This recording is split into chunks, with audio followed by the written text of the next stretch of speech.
आज 2 अक्टूबर का दिन है।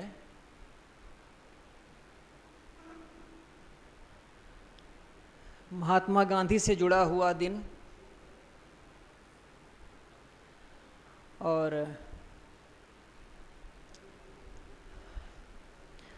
दूसरा दिन जो हमारे लिए महत्वपूर्ण है वो है सद्गुरु अभिलाष साहब की पुण्यतिथि। वस्तुतः उनका शरीर 26 सितंबर को पूरा हुआ था। सुबह लगभग 2:30 बजे के आसपास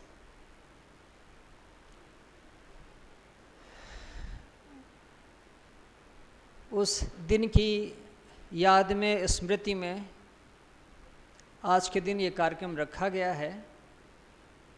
एक बच्चे को बोलने को कहा जाए तो सबसे पहले वो अपनी माँ पर ही बोलेगा, उसके बाद उसके लिए कुछ और बातें आती हैं। तो थोड़ी कुछ बातें पूज्य गुरुदेव श्री अभिलाष साहब जी पर।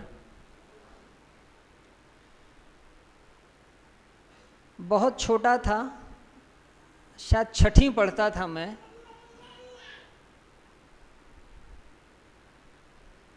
और कबीर मंदिर से निकट घर रहा। अब 6 वर्ष के 6वीं पढ़ने वाले बच्चे के मन में क्या रहा, कैसी बातें रहीं, नहीं जानता हूँ। याद कुछ ऐसा नहीं, लेकिन जानता था कि एक संत रहते हैं। और एक घटना याद आती है। कोई वहाँ कार्यक्रम होने वाला था, तो बगल के प्लॉट में जो उस समय खाली था, वहाँ पर कुछ लोग खड़े हुए थे। तो मैं सड़क से गुजर रहा था, तो उस प्लॉट में देखा कि कुछ संत लोग खड़े हैं।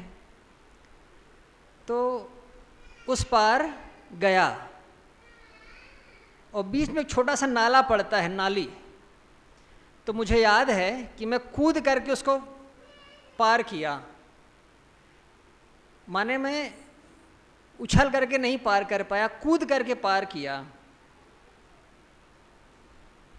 तो जब उधर गया तो गिर पड़ा, हाथों का सहारा लिया, तब उठा, हाथ झाड़ा और वहाँ जो सबसे प्रभावशाली आदमी थे उनके पास गया पैर छूने, तो वो 2 कदम पीछे हट गए,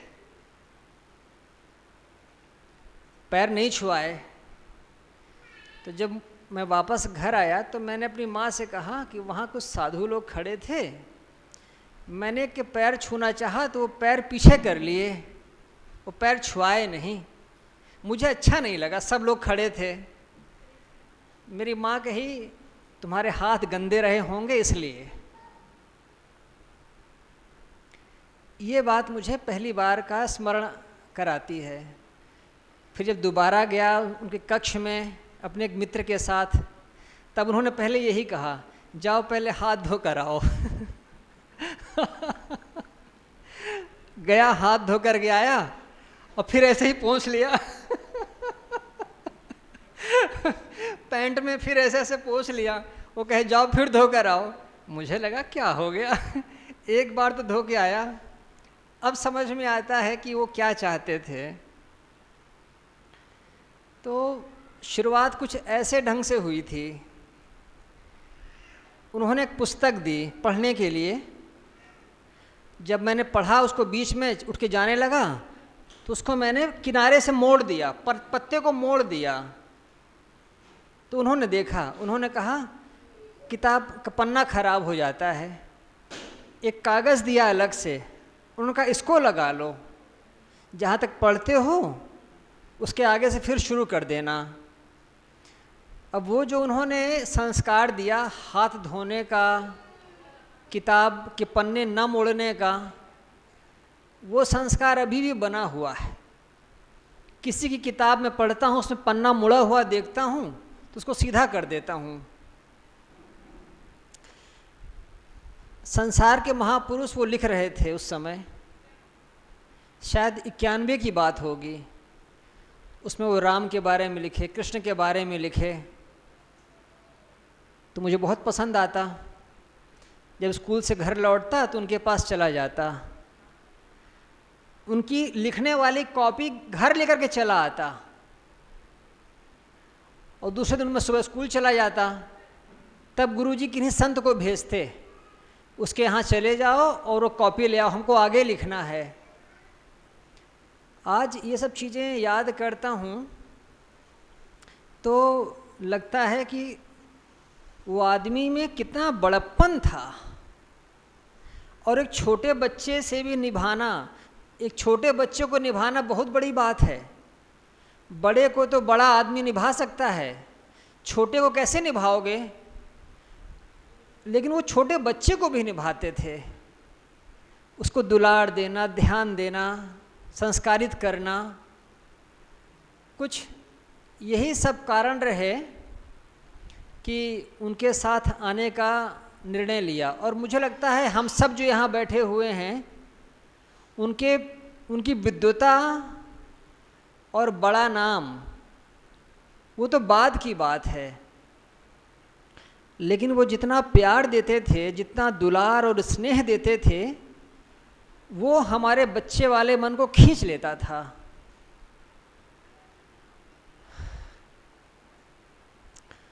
मैं इस बात को कई बार कहा करता हूँ, कोई दुनिया में कहता रहे कि आजकल के गुरु बड़े ढोंगी होते हैं और ठीक नहीं होते हैं और ठग्गू होते हैं, तो मैं स्वीकारता हूँ, ठीक है, आपका ऐसा अनुभव है और आपकी ऐसी बात है, तो हो सकता है कि वैसे हों, लेकिन मेरा अनुभव अलग रहा है।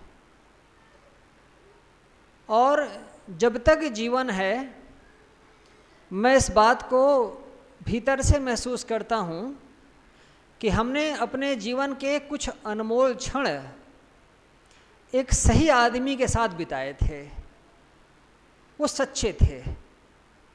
आपका अनुभव क्या है? आपका दुर्भाग्य है, लेकिन हमारा ये सौभाग्य रहा कि हम उनकी अंगुली पकड़ करके इस अध्यात्म के रास्ते पर कुछ दूर तक चल सके। उनका शरीर पूरा हुआ तो एक युवक आता था आश्रम, वो आकर के बैठा, दुखी दुखी सा था। उसने कहा, मैं तो गुरुजी के पास बस 1.5 बरस ही आ पाया और साहब जी का शरीर पूरा हो गया, और आप तो फिर बहुत बहुत समय से उनके साथ जुड़े हुए थे। आपका तो सौभाग्य रहा कि आप बहुत समय से जुड़े रहे, मैं तो बस 1.5 बरस ही उनके सानिध्य में रह पाया।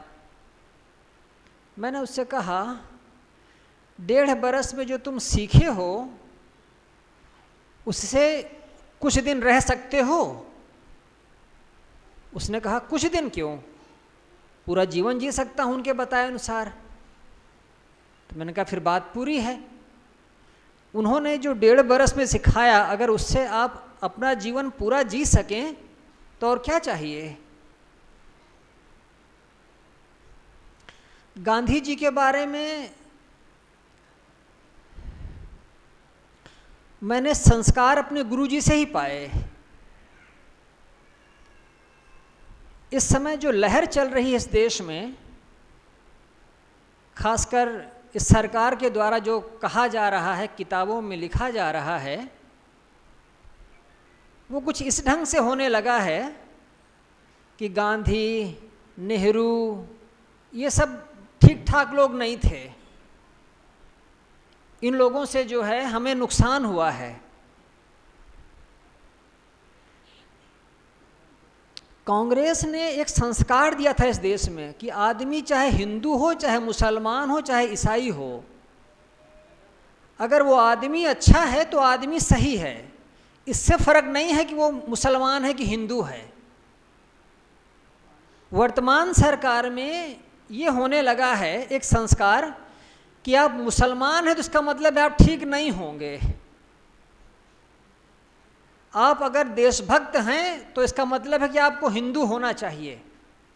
अगर आप मुसलमान हैं तो उनको शंका होने लगती है कांग्रेस के सरकार में ये छूट थी, अगर कोई ठीक है तो ठीक है, वो गलत है तो गलत है। गांधी जी को जिस आदमी ने गोली मारी थी वो ब्राह्मण था, किसी को पता है यहाँ? गांधी जी को जिस आदमी ने गोली मारकर हत्या की थी वो आदमी ब्राह्मण था। अगर कहीं वो आदमी मुसलमान होता और उसने गोली मारी होती तो मुसलमानों का जीना मुश्किल हो गया होता उस समय, लेकिन किसी ब्राह्मण ने गोली मारी थी, इसलिए चुपचाप सब रह गए। गांधी जी इस देश के राष्ट्रपिता कहे जाते हैं। मैं आपसे बताऊं, गांधी जी के 4 बच्चे थे, गांधी जी के 4 बेटे थे, और गांधी जी ने अपने घर के बच्चों को आगे नहीं बढ़ाया। उन्होंने कहा कि हर बच्चा इस देश का मेरा बच्चा है। देखिए हमने कहाँ से चलना शुरू किया था। गांधी जी ने अपने बच्चों को कभी आगे नहीं बढ़ाया। उन्होंने कहा कि इनमें अगर क्षमता होगी तो अपने आप आगे बढ़ेंगे। आज हम इस दौर में आ गए हैं कि जब बाप मुख्यमंत्री बनता है तो वो अपने बेटे को उप मुख्यमंत्री बना देता है सबसे पहले, और अगर पति को जेल जाना पड़ता है तो अपनी पत्नी को वो मुख्यमंत्री बना देता है। और हमने कहाँ से चलना शुरू किया था? गुरु नानक के 2 बेटे थे और गुरु नानक बूढ़े हो गए, तो लोगों ने कहा गुरु नानक से कि आपने सिख धर्म स्थापित कर दिया है और कोई मुखिया होना चाहिए। तो नानक ने अपने बेटों को मुखिया नहीं बनाया, अपने एक शिष्य को उन्होंने मुखिया बनाया, बेटे को नहीं बनाया। और बेटा उनका गुस्सा हो गया कि मुझे आपने नहीं चुना, अपने शिष्य को चुन लिया। उन्होंने कहा बेटे को चुनूंगा तो लोग समझेंगे कि मैंने मोहवश ऐसा किया है।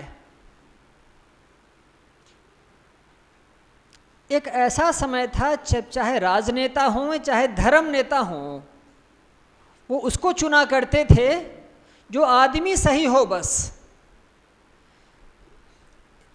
कुछ 70-75 वर्षों में हम अब यहाँ पहुँच गए हैं कि आदमी की योग्यता मूल्यवान नहीं होती है, महत्व नहीं होता है, उसकी जात, उसका क्षेत्र, उससे हमारा पारिवारिक संबंध, इसका मूल्य होने लगा है।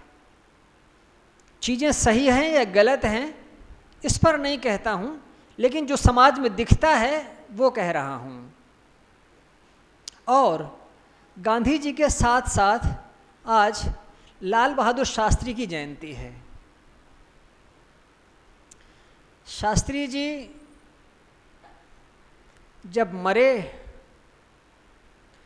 तो उनके बैंक में 4,000 रुपये थे, 4,000 रुपये, और वो आदमी इस देश का प्रधानमंत्री था और इसके पहले अन्य पदों पर वो मंत्री रहे थे,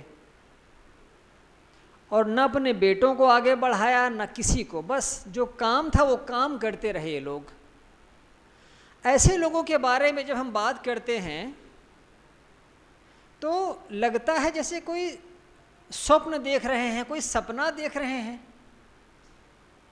और आज जहाँ हम जी रहे हैं वो एक दूसरी दुनिया हो गई, एक दूसरा ढंग हो गया है। अभिलाष साहब ने किसी ब्राह्मण को नहीं कहा कि तुम मेरे बाद बनोगे, और जब कोई ब्राह्मण उनके पास साधु होने आया तो उसी कसौटी पर उसको भी कसा जिस कसौटी पर दूसरों को कसते थे। गांधी जी कभी नहीं कहे कि कोई बनिया है क्या उसको मैं बढ़ाऊंगा आगे। गांधी जी का नेहरू जी से कोई पुत्रवत संबंध नहीं था। गांधी जी गुजरात के थे, नेहरू जी इलाहाबाद से थे। गांधी जी चाहते तो पटेल को बना सकते थे, पटेल जी गुजरात के थे, लेकिन पटेल के स्वभाव में उग्रता थी। गांधी जी समझते थे ये उग्र हो जाएंगे तो दिक्कत कर देंगे दूसरों को, इसलिए उन्होंने नेहरू जी को बनाया। अब लोग इस पर भी प्रश्न चिन्ह करते हैं, तो ये प्रश्न चलते रहेंगे, चर्चाएं चलती रहेंगी। अंग्रेजी में एक कवि हुए हैं लॉन्गफेलो, उनकी एक कविता है जिसकी 2-3 पंक्तियां कुछ ऐसी हैं कि lives of great man all remind us we can make our life sublime and departing leave behind us footprints on the sands of time.